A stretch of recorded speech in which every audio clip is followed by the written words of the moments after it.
ಬಿಜೆಪಿಯ ರಾಷ್ಟ್ರೀಯ ಅಧ್ಯಕ್ಷರಾಗಿರ್ತಕ್ಕಂತಹ ನಿತಿನ್ ನಬೀನ್ ಅವರು ಸಭೆ ನಡೆಸಿದ್ದಾರೆ. ಆ ಸಭೆಯಲ್ಲಿ ಏನೆಲ್ಲ ಚರ್ಚೆ ಮಾಡಿದ್ದಾರೆ ಅನ್ನುವಂಥದ್ರ ಕುರಿತಾಗಿ ಮಾತನಾಡಲಿಕ್ಕೆ ನನ್ನ ಜೊತೆ ಸಂಸದರು ಆಗಿರುವಂತಹ ಕೋಟಾ ಶ್ರೀನಿವಾಸ ಪೂಜಾರಿ ಅವರಿದ್ದಾರೆ. ಸರ್, ಇವತ್ತು ರಾಷ್ಟ್ರೀಯ ಅಧ್ಯಕ್ಷರು ಸಭೆ ನಡೆಸಿದರು, ಏನೆಲ್ಲ ಚರ್ಚೆಗಳಾಯಿತು ಅನ್ನುವಂಥದ್ದು? ರಾಷ್ಟ್ರೀಯ ಅಧ್ಯಕ್ಷರು ಸಂಸದರ ಅಭಿಪ್ರಾಯ ಕೇಳ್ತಾರೆ, ಜಿಲ್ಲಾಧ್ಯಕ್ಷ ಅಭಿಪ್ರಾಯ ಕೇಳ್ತಾರೆ, ಪಕ್ಷಕ್ಕೆ ಸಂಘಟನೆವಾಗಿರುವಂಥ ನಿಮ್ಮ ಅನುಭವಗಳನ್ನು ಹೇಳಿ ಅಂತಾರೆ. ಎಲ್ಲರೂ ನಮ್ಮ ಅನುಭವಗಳನ್ನು ನಮ್ಮ ಮಿತಿಯೊಳಗೆ ಕಾಲಮಿತಿಯೊಳಗೆ ನಾವು ಹೇಳಿದ್ದೇವೆ.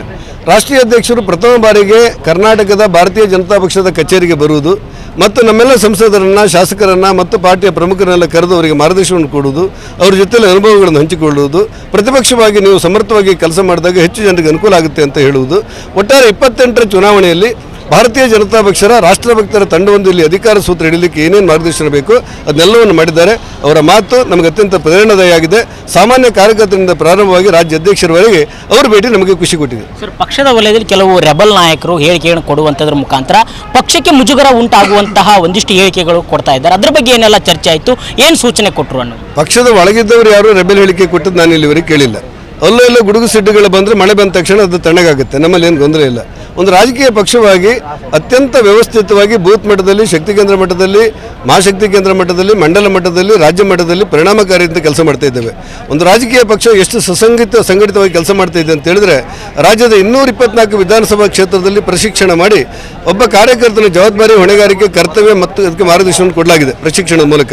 ಜಿಲ್ಲಾ ಮಟ್ಟದಲ್ಲಿ 31 ಜಿಲ್ಲೆಯಲ್ಲೂ ಕೂಡ ನಮ್ಮ ಸಂಘಟನಾತ್ಮಕವಾದ ಜಿಲ್ಲೆ ಮತ್ತು ಜಾಸ್ತಿ ಬರುತ್ತೆ. ಆ ಎಲ್ಲ ಜಿಲ್ಲೆಗಳಲ್ಲೂ ಕೂಡ ಸಂಘಟನಾತ್ಮಕವಾದಂಥ ಪ್ರಶಿಕ್ಷಣವನ್ನು ಕೊಡ್ತಾ ಇದ್ದೇವೆ.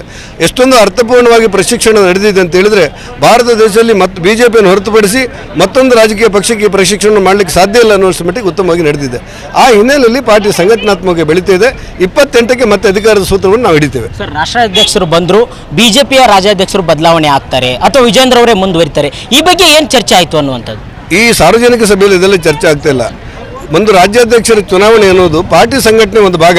ಯಾರಾಗಬೇಕು, ಏನಾಗಬೇಕು ಅನ್ನೋದು ಪಾರ್ಟಿ ತೀರ್ಮಾನ ಮಾಡುತ್ತೆ. ಪ್ರತಿ 3 ವರ್ಷಕ್ಕೆ ಒಂದು ಸರಿ, ಅಲ್ಲ ಸ್ವಲ್ಪ ಹೆಚ್ಚು ಕಡೆ ಒಂದು ಸರಿ ನಮ್ಮ ಜಿಲ್ಲಾಧ್ಯಕ್ಷರು ಬದಲಾಗ್ತಾರೆ, ಮಂಡಲದ ಅಧ್ಯಕ್ಷರು ಬದಲಾಗ್ತಾರೆ, ರಾಜ್ಯಾಧ್ಯಕ್ಷರು ಬದಲಾಗ್ತಾರೆ, ರಾಷ್ಟ್ರಾಧ್ಯಕ್ಷರು ಬದಲಾಗ್ತಾರೆ. ಹಾಗಾಗಿ ಬದಲಾವಣೆಗಳ ಪ್ರಕ್ರಿಯೆ ಬಂದಾಗ ನಿಮ್ಮ ಅಭಿಪ್ರಾಯ ಏನು ಅಂತೇಳಿ ಕೇಳಿರ್ತಾರೆ. ಎಲ್ಲ ಮುಖಂಡರು ತಮ್ಮ ತಮ್ಮ ಅಭಿಪ್ರಾಯವನ್ನು ಹೇಳಿರ್ತಾರೆ. ಪಕ್ಷಕ್ಕೆ ಹಿತಾಗುವಂಥ, ಎಲ್ಲರನ್ನೂ ಒಟ್ಟಾಗಿ ಕೊಂಡೊಯ್ಯಬಲ್ಲಂಥ, ಎಲ್ಲರನ್ನೂ ಒಂದು ವಿಶ್ವಾಸದಿಂದ ತೆಗೆದುಕೊಳ್ಳಬಲ್ಲಂಥ ಒಬ್ಬ ಅಧ್ಯಕ್ಷರ ಆಯ್ಕೆ ಪ್ರಕ್ರಿಯೆ ಘೋಷಣೆ ಆಗುತ್ತೆ. ಅದು ಅವರೇ ಆಗಬೇಕು, ಇವರೇ ಆಗಬೇಕು ಅನ್ನೋದು ನಮ್ಮ ಕೈಲಿಲ್ಲ. ನಮ್ಮ ಅಭಿಪ್ರಾಯ ತಗೊಂಡಿದ್ದಾರೆ, ರಾಷ್ಟ್ರ ಮಾಡುತ್ತೆ.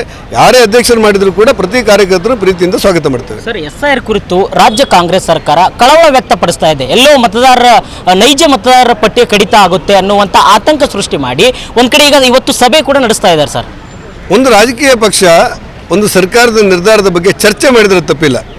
ಆದರೆ ಅವರ ಚರ್ಚೆಯ ಸ್ವರೂಪ ಹೇಗಿರಬೇಕು ಅಂತ ಹೇಳಿದರೆ, ಈ SIR ಅನ್ನುವಂಥದ್ದು ನೈಜವಾದಂಥ ಭಾರತೀಯನಿಗೆ ಮತ ಹಾಕಲಿಕ್ಕೆ ಮಾಡಿಕೊಟ್ಟಂಥ ಒಂದು ಅವಕಾಶ. ಭಾರತೀಯರಲ್ಲದೆ ಇದ್ದವರಿಗೆ ಓಟ್ ಹಾಕ್ಲಿಕ್ಕೆ ಆಗೋದಿಲ್ಲ.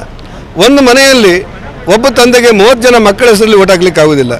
ಒಂದು ಮನೆಯ ನಂಬರಿಗೆ 250 ಜನ ಮತದಾರರು ಅಂತ ಹೇಳಲಿಕ್ಕೆ ಆಗೋದಿಲ್ಲ. ಅದಕ್ಕೆಲ್ಲ ಕಡಿವಾಣ ಬೀಳ್ತದೆ ಕೇಳಿದರೆ ಖಂಡಿತ ಕಡಿವಾಣ ಬೀಳುತ್ತೆ. ರಾಷ್ಟ್ರಭಕ್ತರು ನಿರ್ಮಾಣ ಮಾಡಿರುವಂಥ ವಿಧಾನಸೌಧದೊಳಗೆ ಪಾಕಿಸ್ತಾನಕ್ಕೆ ಜೈ ಅಂತ ಹೇಳಿದವರಿಗೆಲ್ಲ ಭಾರತದಲ್ಲಿ ಓಟ್ ಕೊಡಬೇಕು ಅಂತ ಹೇಳಿದ್ರೆ ಕಷ್ಟ. ಕುಕ್ಕರ್ನಲ್ಲಿ ಬಾಂಬ್ ಇಟ್ಕೊಂಡು ಮಕ್ಕಳ ಮಧ್ಯೆ ಇಡುವವರಿಗೆಲ್ಲ ನೀವು ಮತದಾರ ಅಂತ ಹೇಳಿದ್ರೆ ಅದು ಕಷ್ಟ.